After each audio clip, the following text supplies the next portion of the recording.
जितने आस्था चैनल पर कथा सुन रहे हो, जितने फेसबुक और यूट्यूब पर सुन रहे हो, बहुत सावधानी से सुनना। 2 बार पशुपति व्रत कर लिए, आपने ये कर लिया, आपने प्रदोष कर लिया, आपने सोमवार कर लिया, आपने सारे अनुष्ठान कर लिए, बहुत सारे उपाय भी करे, तो महाराज शनिवार के दिन अगर शिव की आराधना करी जाए, शनिवार के दिन अगर शंकर को जल चढ़ाया जाए, तो जिंदगी में व्यक्ति की कभी अकाल मृत्यु नहीं होती। महाराज संहिता में लिखा है कि जितने समी के पत्ते डालें उतनी बार नाम और गोत्र बोले, पर आप ज्यादा बार भी ना बोल पाए तो अपना नाम गोत्र एक बार तो बोले।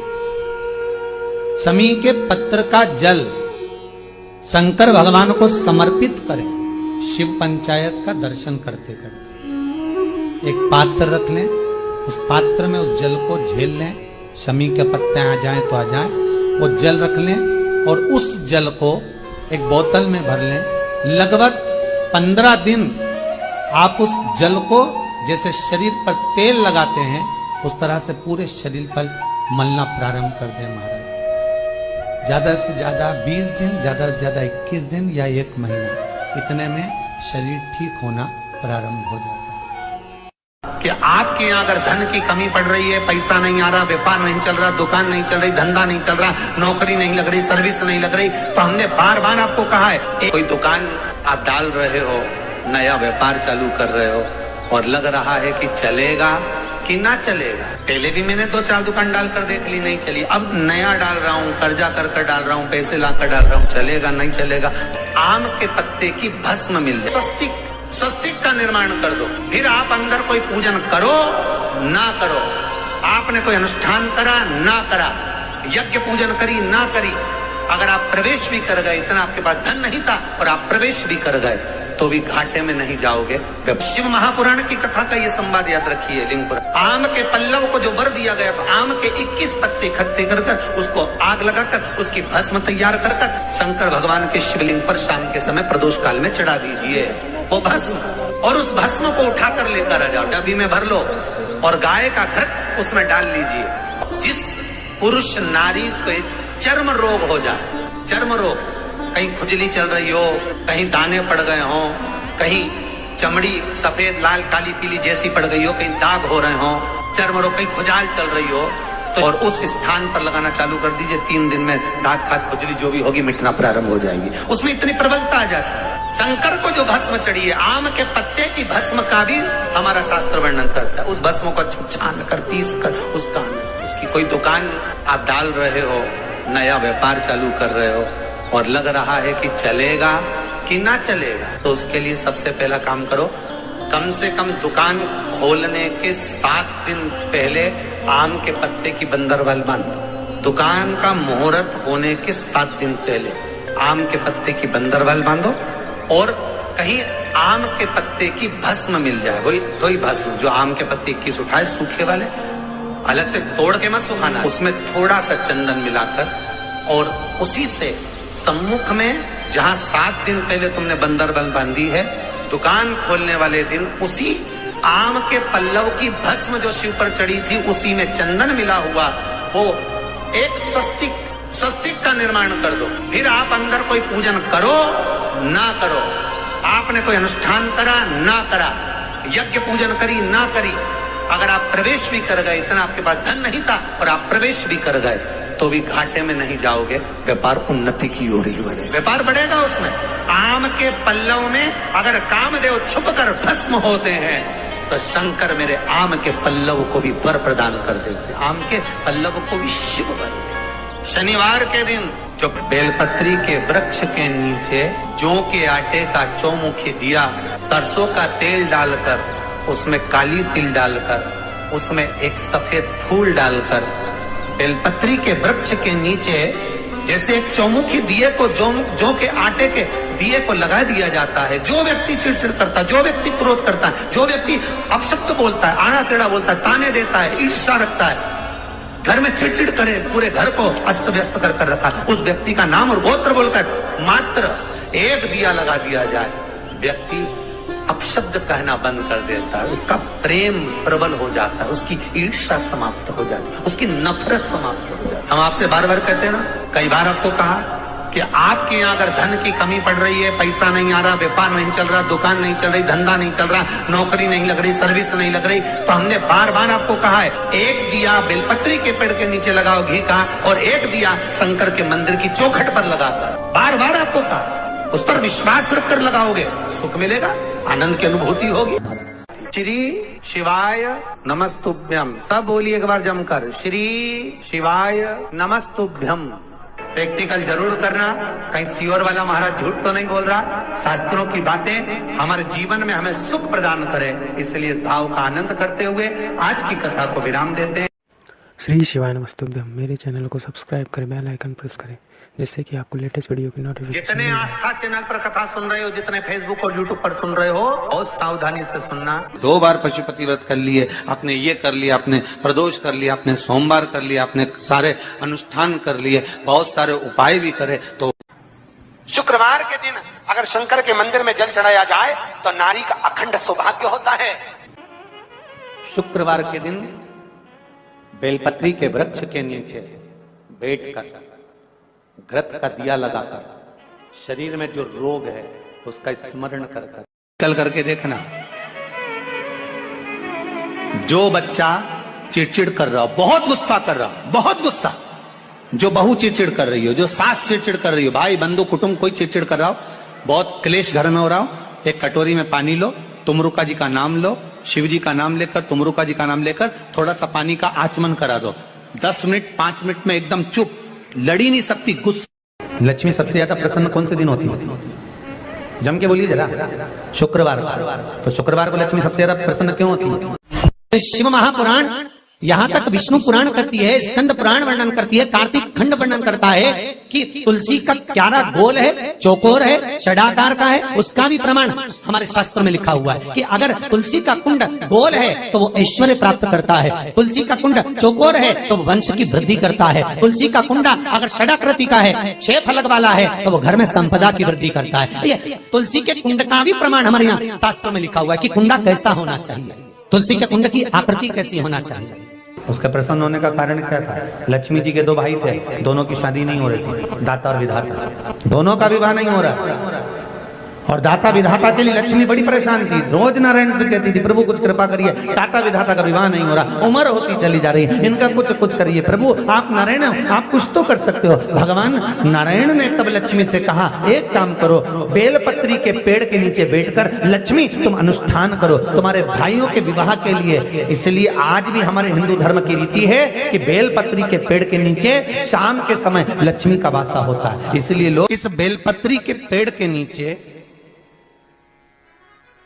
तुम्हारा रात्रि को, शाम को 6 बजे से लेकर रात्रि को 8 बजे तक तुम्हारा निवास होगा। जैसे पीपल के पेड़ में देवताओं का निवास, आपको आप लोगों ने यदि पद्म पुराण पढ़ी होगी या सुनी होगी तो उसमें स्पष्ट कहा है, पीपल के वृक्ष की गणना ध्यान देना, पीपल के वृक्ष में सुबह 4 बजे से लेकर 7 बजे तक ब्रह्मा जी का वासा होता है। पीपल के वृक्ष में सुबह 7 बजे तक ब्रह्मा जी का वासा, 7 बजे से लेकर 10:30 बजे तक पीपल के वृक्ष में भगवान विष्णु का वासा होता है। कितनी बजे तक? 10:30। 10:30 से लेकर 11:30 12 बजे तक पीपल के वृक्ष में पितरों का वासा होता है। इसलिए हमारे यहाँ पितरों को श्राद्ध पक्ष में जो भोजन कराया जाता है वो 10:30 से 12 के बीच में कराया जाता है। 12 बजे के बाद पीपल के वृक्ष में दोपहर के 1:30 बजे तक आहूतों का वासा रहता है। आहूत कौन? जो गर्भ में शांत हो गए, जो कुंवारी अवस्था में शांत हो गए, जो जन्म लेने के बाद उनका विवाह नहीं हुआ और शांत हो गए, उन आहूतों का वासा उस पीपल के वृक्ष में दोपहर में 1:30 बजे तक रहता है। उसके बाद में प्रेतों का वासा चालू होता है। इसलिए दोपहर के समय पीपल के पेड़ की परिक्रमा नहीं होती। फिर शाम को 4 बजे से 7 बजे तक पीपल के वृक्ष में शंकर जी का वासा होता है। इसलिए शाम के समय पीपल की परिक्रमा नहीं होती। 7 बजे के बाद में पीपल के वृक्ष में रात्रि को 9 बजे तक कुबेर का वासा होता है। फिर 9 बजे के बाद में प्रेतवास चालू होता है पीपल के वृक्ष में। उसी तरह बेलपत्री का जो वृक्ष है, उस बेलपत्री के वृक्ष के नीचे रात्रि को 8 बजे से लेकर 12 बजे तक बेलपत्री के पेड़ के नीचे कुबेर का निवास होता है। महाराज, कुबेर का निवास। प्रयास करा करो इसी बेलपत्री के पेड़ के नीचे हम दीप लगाएं, घी का दीप। यदि संपदा की कमी हो तो, अगर भगवान ने खूब संपदा दी है तो भले मत लगाओ, कोई दिक्कत। महामृत्युंजय मंत्र का यदि आप जाप करते हो और आपको मालूम पड़ गया कि शरीर में मुझे ये रोग हो गया है, मुझे शुगर हो गया है, मुझे बीपी हो गया है, मेरा ब्लड प्रेशर ऊंचा नीचा रह रहा है, कोई भयंकर रोग, मेरे रिश्तेदार को कोई कैंसर जैसा रोग हो गया, किसी को कोई थायराइड हो गया, किसी को कोई किडनी और लीवर में सूजन हो गई, किसी को कहीं किडनी और लीवर में तकलीफ हो गई, तो शिव महापुराण की कथा कहती है, नवग्रह शिव महापुराण की कथा कहती है कि बेलपत्री के वृक्ष के नीचे महामृत्युंजय मंत्र का जाप जो शुक्रवार की शुक्रवार घी का दिया लगाकर करता है, उसके रोग बाबा देवाधिदेव महादेव समाप्त करते चले जाते हैं। ये संजीवनी मंत्र शुक्रवार के दिन भगवान शंकर को शुक्र को दिया था, इसलिए उसकी प्रधान शुक्रवार के दिन बेलपत्री के वृक्ष के नीचे बैठकर घृत का दिया लगाकर शरीर में जो रोग है उसका स्मरण कर कर शंकर जी से विनय कर कर, हे भोलेनाथ, आपने शुक्र देवता को संजीवनी मंत्र दिया है, तो क्या आप मेरे को वो मंत्र प्रदान नहीं करोगे? मेरे रोग, मेरी बीमारी, मेरे दुख को आप नहीं हरोगे? शिव से कहो, ये शरीर आपने दिया है और भजन करने के लिए दिया है, स्मरण करने के लिए दिया है, कीर्तन करने के लिए दिया है, तो संभालोगे भी आप। और बेलपत्री की ओर मुख कर कर घी का दिया लगाकर महामृत्युंजय मंत्र का स्मरण कर लेने पर धीरे धीरे धीरे धीरे धीरे धीरे वो रोग समाप्ति की ओर आता चले जाता। अगर आप शंकर भगवान को एक लोटा पानी अगर शिव को समर्पित कर रहे हो, श्वेत पुष्प को रखकर शंकर जी के ऊपर सफेद फूल को चढ़ाकर अगर एक लोटा जल भी एक पात्र जल भी शंकर को समर्पित कर रहे हो, तो ये लक्ष्मी के लिए ही तो कर रहे हो। और कौन सी लक्ष्मी? पूर्ण लक्ष्मी, पूर्ण लक्ष्मी। आपको पहले भी कथा में कहा, एक बार भगवान विष्णु के सामने लक्ष्मी मैया ने बहुत तेज स्वर में कह दिया था, नारायण, दुनिया के लोग आपका नाम जपते हैं, दुनिया के लोग नारायण नारायण कहते हैं, दुनिया के लोग आपका भजन करते हैं, पर सत्य मायने में कहूं ना तो मेरे बिना दुनिया के लोगों की नहीं चल सकती, मेरे बिना दुनिया नहीं चल सकती, संसार मेरे बिना नहीं चल सकता। भगवान विष्णु ने कहा ये तो गलत है लक्ष्मी आपका कहना। एक दिन लक्ष्मी को अहंकार आ गया, अहंकार के संबोधन जमाता लक्ष्मी कहने लगी, तो भगवान उसी समय पर भगवान विष्णु को क्रोध आ गया और भगवान विष्णु ने कह दिया, लक्ष्मी तू इतनी बड़ी बड़ी बात कहती है कि तेरे बिना नहीं रह सकती संसार? मैं तुझे कहता हूं लक्ष्मी, तू अपूर्ण है, तू अपूर्ण है, तू पूर्ण कब हो गई?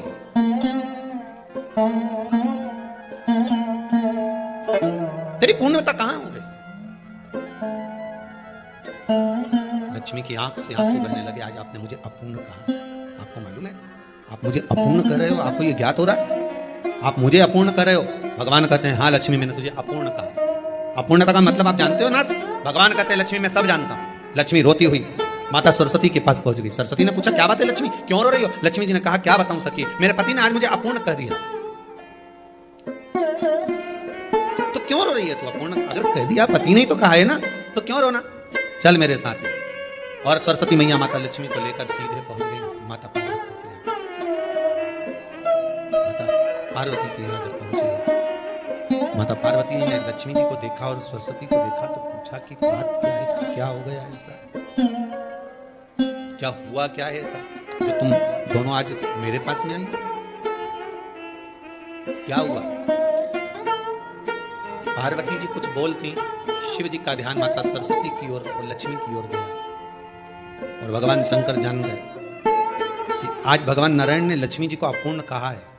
अब देखें माता पार्वती क्या कर सकती है, इसको पूर्ण बनाने के लिए करेगी क्या? क्या हुआ? माता सरस्वती जी बोली लक्ष्मी को अपूर्ण कर दिया। अपूर्ण कर दिया? हाँ, तो क्या सोचना उसके लिए, इसको मैं अभी पूर्ण बना देती हूँ। माता जगतजननी पार्वती ने गोदी में विराजमान गणेश जी को उठाया और उठाकर लक्ष्मी जी की गोद में दे दिया। ले लक्ष्मी, आज से तो पूर्ण हो गई। लक्ष्मी आज से तो पूर्ण।